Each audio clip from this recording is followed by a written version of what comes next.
All right, chapter 20 of City Spies. The all-seeing Reggie. Because he was traveling under a different cover story, Mother split up from the group at the Gare du Nord. Technically, he wasn't part of Farm, so he wasn't in Paris for the summit. Instead, if anyone got suspicious and checked his travel plans, they'd see he was in the city visiting museums as part of his job with the Scottish National Gallery. Before separating, though, he gave Brooklyn a pep talk as they walked along the platform next to the train. Just because you don't see me doesn't mean I'm not nearby watching everything, he reassured her. And you know what to do if you need to talk to me directly. Brooklyn nodded. I want to hear you say it, he said. I text you the word pancake, she responded. Just pancake and a time. That's right, he said.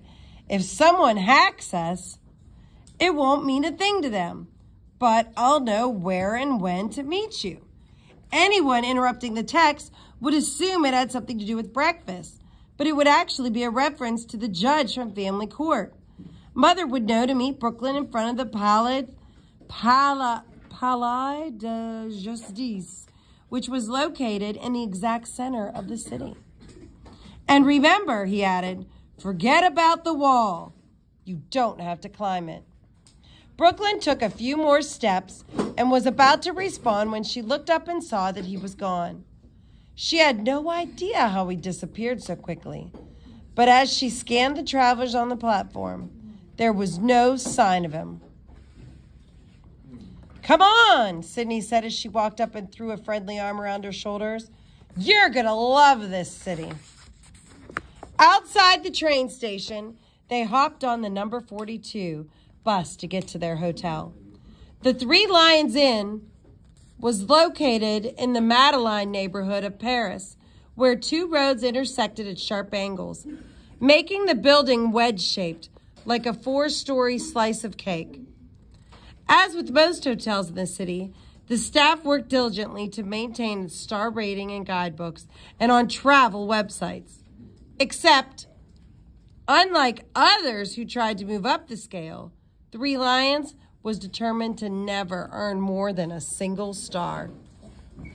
To achieve this, the staff ordered mediocre service, the rooms were kept clean, but not too clean, and the building's lone elevator was almost always out of order.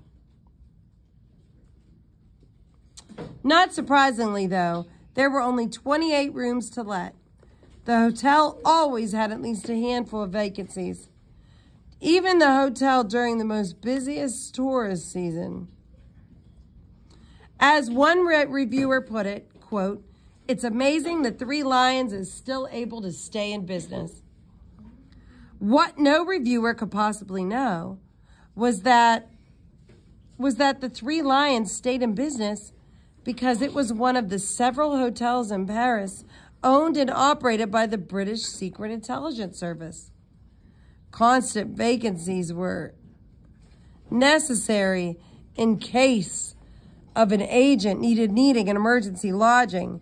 And while the hotel didn't offer luxuries such as plush bedding, gourmet meals, or a day spa, it did have bulletproof windows, an underground communication center, and 3 separate hidden exits, one of which led to a tunnel connecting to the British Embassy 2 blocks away.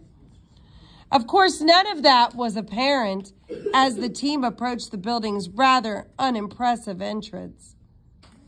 The paint was fading on the old sign above the doorway, and the H was so faint it looked like it said Free Lions. This is where we're staying? Sydney asked unenthusiastically. Trust me, said Monty, who'd kept the hotel's MI6 connection a secret. There's more to it than you see at first glance. They entered the equally uninspiring lobby. Sydney leaned over to Kat and whispered, hopefully there's more to it than you see at second glance, too. Before Kat could even laugh, a voice boomed from across the room. I heard that! Sydney looked up and was startled to see a man looking directly at her from behind the check-in counter. She was certain he couldn't have heard her whisper some from so far away. At least, she was almost certain. You heard what? She said cautiously. I heard you disparage this fine establishment, he answered. The rule of the Three Lions is that Reggie sees all, hears all. I'm so sorry, Sydney replied, suddenly backpedaling. I didn't mean to. He cut her off with a roar of laughter. I'm only joking. You should hear how I talk about the place. It's a dump, but it's my dump. Of all the features at the hotel, the most special was Reggie, who was seemingly on duty around the clock. Many great spies. He'd been with MI6 for 20 years, and like many great spies, he was of uncertain age and ethnicity, depending on the lighting and whether his hair and beard were neatly trimmed or not. He could pass for anything from a 30-something Middle Eastern businessman to a 45-something from... Where did I read this? From a 30-something Middle Eastern businessman to a mid-50s South American beach bum. In reality, he was 45 and from Liverpool. He'd been an operative in Southeast Asia until a bullet lodged in his right knee and ended his career as a field agent.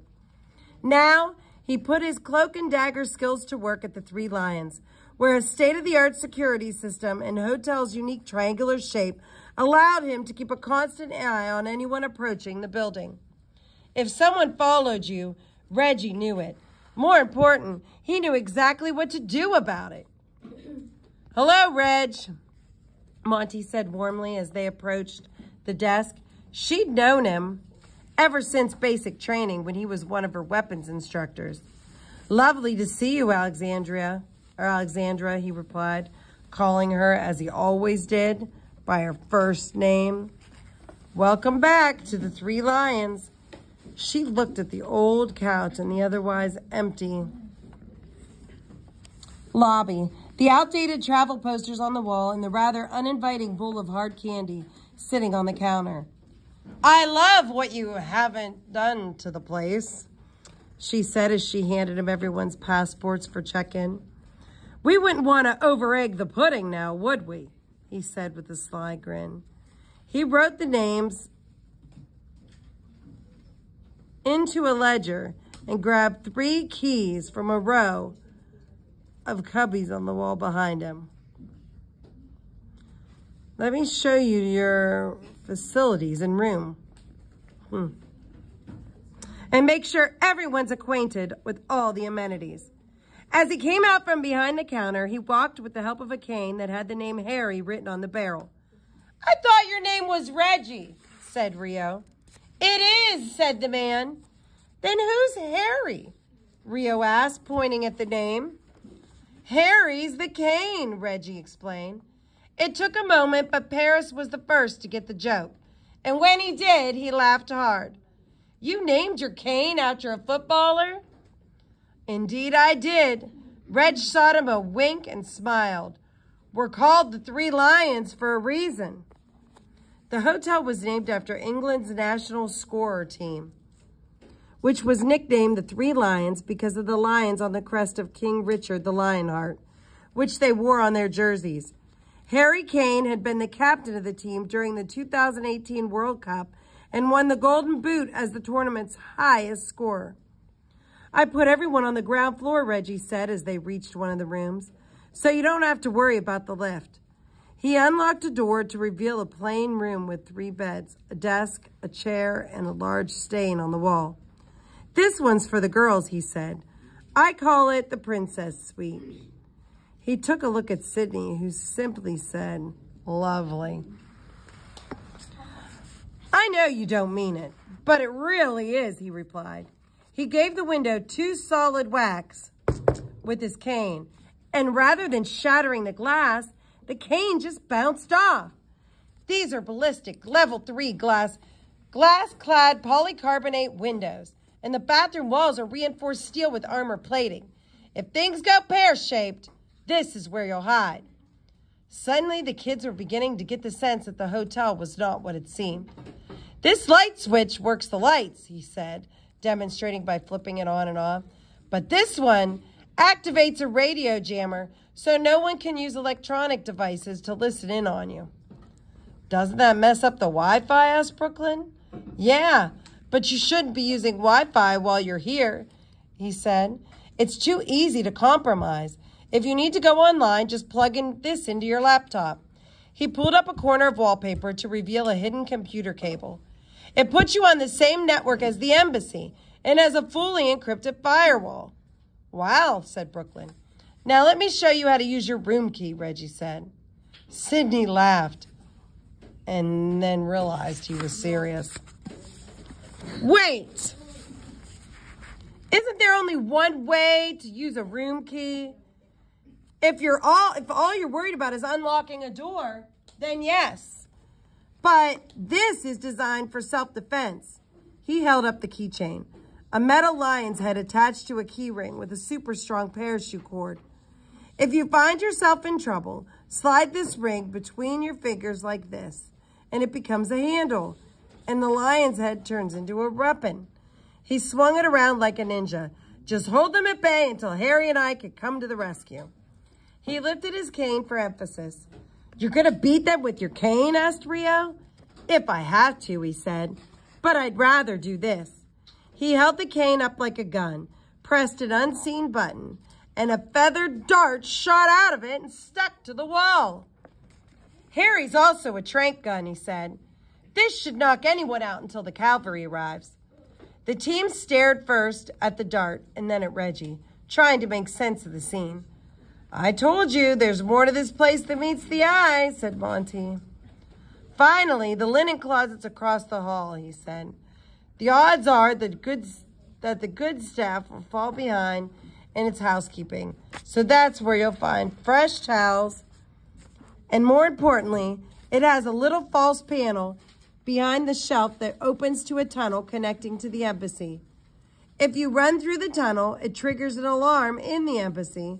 And believe me, they will be ready and waiting once you get through that door.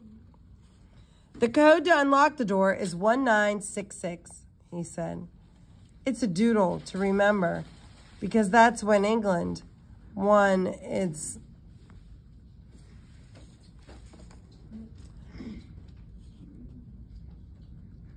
Just checking. It's when England won the World Cup. This is officially the greatest hotel in the world, said Paris. Reggie flashed him a grin and said, I'm chuffed to hear you say that, mate. Just be sure to keep that opinion among ourselves. I wouldn't want an extra star popping up on the Michelin next year. Once they'd settled into their room, Sydney lay on her bed working on her speech while Brooklyn and Kat huddled around a laptop to test their latest weather models. They were halfway through when Monty knocked on the door. Who's ready for some sightseeing, she asked. Shouldn't we be preparing for tomorrow, asked Brooklyn. It's the first day of our competition, and we wouldn't want it to get off to a bad start. You've trained nonstop for 3 weeks, Monty replied, and you're about to start an intense few days. I think a little fun might be in order. She didn't have to ask twice. The next few hours, they were tourists, not spies. They posed for goofy pictures in front of a glass pyramid outside the Louvre. They ate crepes from a sidewalk cart. And even Paris showed them a favorite secret spot he knew from when he lived in the city. Follow me, he instructed as they entered the Printemps department store. First, he took them up an elevator. Then they rode an escalator to the top floor. The others were fairly certain he was pranking them until he stepped out onto the rooftop terrace and they were greeted by a stunning view. You can see the entire city from here and it's free, he said as they looked out the 360-degree panorama. There's Sacré-Cœur, La Tour Eiffel, and even on top of the Arc de Triomphe. I used to sit on this bench for hours and forget my problems. It's lovely, said Monty. Almost too ugly. Too lovely, said Brooklyn. In some ways, this city doesn't seem real. Everywhere you look, it feels like you're watching a movie. Like we're back at Pinewood, said Sydney. All that's missing is Johnny Lott jumping out of a Jag and forgetting his lines, joked Rio. I'm here for Queen and Country, Paris said, mimicking him. And I'm here to make an, what's my line again? Everybody laughed, and Brooklyn savored the moment. Her worries from earlier had been replaced by a much happier feeling. It was amazing how much her life had changed in less than a month. And even though she still felt like an outsider, especially around Rio and Kat, she also felt lucky to be a part of whatever this was and to have these people in her life. How does this view compare to that one? Brooklyn asked, pointing at the Eiffel Tower glimmering in the distance or in the sunset. Don't know, answered Paris. I've never been up the Eiffel Tower. It costs money to do that, and I never had any. There was quiet until Monty said, I have money. 90 minutes later, they took a glass-paneled elevator, past the 2 lower decks, and went straight to the top of the tower. The view was so breathtaking that, for the moment at least, Brooklyn forgot her fear of heights. Oh, Brooklyn. Okay, Brooklyn, Monty said as the elevator climbed. Here's your question for the day. Is the Eiffel Tower a work of art or an exhibition of science? The others laughed knowingly. Careful how you answer, warned Paris. This is like a little crusade for her. Right, said Sydney. Get it wrong, and there's a very long tutoring session involving Monty and a slide projector. That's enough from you two, Monty admonished. I want to hear her answer without any commentary. Everyone was focused on Brooklyn as she said, it's definitely beautiful. So that would make it art. In the corner of her eye, she noticed Kat almost imperceptibly shaking her head no. But, Brooklyn continued before Monty could respond, the engineering is impressive, which would make it science. Monty gave her a stern look. Does that mean you think art is impressive and science isn't beautiful? I think I hear the projector warming up, teased Sydney. You're digging a hole for yourself, Paris warned. Enough from you two, said Monty. Come on, Brooklyn, which one is it? Just then, Brooklyn saw Kat had her hands crossed and just barely extending 2 fingers as a clue. Brooklyn smiled. It's both, she said. It's a work of art that is also an exhibition of science. That's very good, said Monty, though I think you may have received some help. She shot a suspicious eye at Kat. As they stepped out onto the observation deck, Brooklyn whispered to Kat, thanks for saving me. I wasn't saving you, she said. I was saving myself from having to listen to that lecture again. Then she turned her back and moved away. Brooklyn shook her head, wondering if Kat would ever warm up to her. As the group looked out over Paris, Monty continued her mini lecture. The tower is so beautiful that when Eiffel completed it, people complained that he was so focused on artistry that he ignored engineering, she explained, when in fact the primary concern during its design and construction was dealing with the wind, proving that true science and true beauty are one and the same. She admired the view for a moment before adding, of course, that doesn't do anything about the sun. What does the sun do? Asked Brooklyn, her dislike of heights rapidly returning. Solar radiation heats the wrought iron, making it expand, which causes the tower to move slightly. Monty explained, just about 7 inches a day.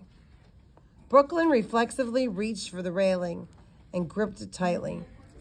You think that's scary? Consider this, Paris said. In a few days, this whole area will be packed with people. He turned to Sydney and added, and they'll all be listening to your speech. That's not funny, said Sydney. Really, he replied, unable to contain his laughter, because to me, it's hilarious. The others joined in laughing, and eventually Sydney did too. The moment was interrupted when Brooklyn's phone pinged. She pulled it out of her pocket, looked at the screen, and smiled. What is it? Said Sydney. What was the first thing we did when we checked into our rooms? She asked.